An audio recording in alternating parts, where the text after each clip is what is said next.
Good morning students. Take out Hindi Arunima.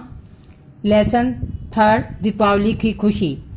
Deepawali अभी कुछ दिन बाद आएगी, पर मीता ने अभी से दीपावली की तैयारी शुरू कर दी। उसने अपनी सारी पुरानी किताबें, फालतू सामान स्टोर में रख दिया।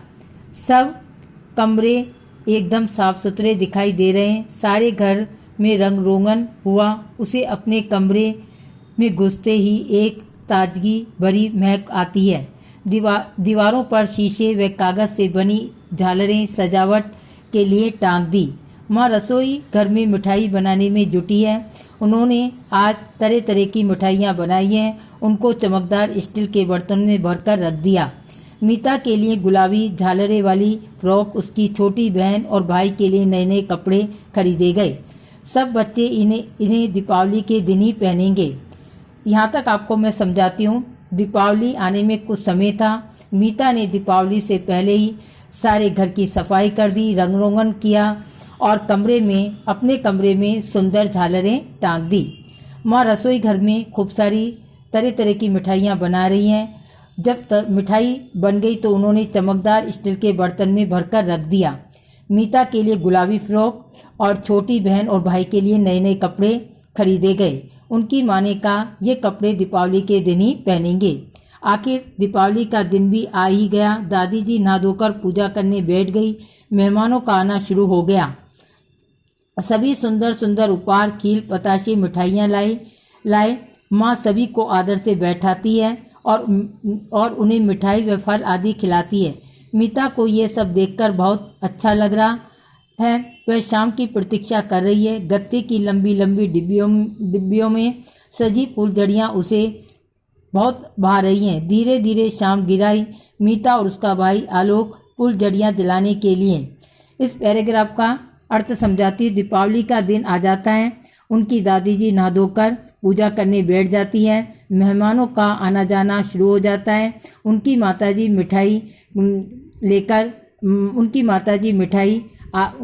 प्रसन्न होकर खिलाती हैं। मीता को ये सब देखकर बहुत खुश होती है और गत्ते की एक डिब्बे में जो फूलझड़ियाँ थी मीता को बहुत अच्छी लग रही थी। आलोक और उसका भाई फूलझड़ी जलाने के लिए पेज नंबर 16 मोमबत्ती की लो पर उन्हें गर्म कर रहे हैं। अरे आलोक की फूलझड़ी जल गई और तिल तिल की आवाज़ करती हुई नन्हे सितारों सी रोशनी उसमें से झरने लगी। मीता की फूलझड़ी भी जल उठी। वह उसे गोल गोल घुमा रही है। तभी मीता की नज़र अपने सामने वाले घर पर गई।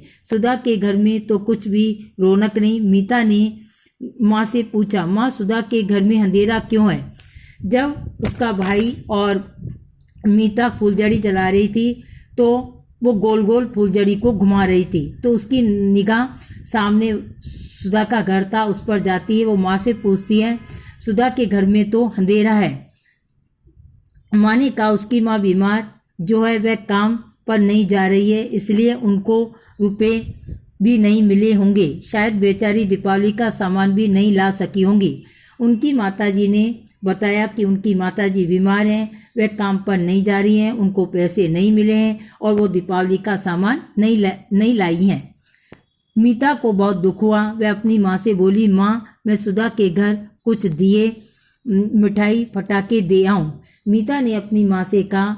ये देखकर मीता को बड़ा दुख हुआ। उसने अपनी माँ से बोली, मैं सुधा के घर दिए, मिठाई और पटाखे देकर आऊँ। माँ ने कहा, जरूर बेटी, मैं अभी लाकर देती हूँ। मीता को अपने घर आया देखकर सुधा बहुत खुश हुई। दोनों ने मिलकर जल्दी जल्दी दिए जलाए। अब सुधा का घर भी मीता के घर की तरह जगमगा रहा था। मीता अब पहले से अधिक खुश थी। माँ ने ये सब चीज़ें लाकर मीता को दी और वह सुधा के घर गई। मीता सुधा के घर जाती है। सुधा उसको देखकर बहुत राजी होती है। उनके घर पर वो दीपक जलाती हैं, उनके सारे घर को जगमगा देती हैं। मीता पहले से खुश थी। ये लेसन आपका कंप्लीट हो गया है।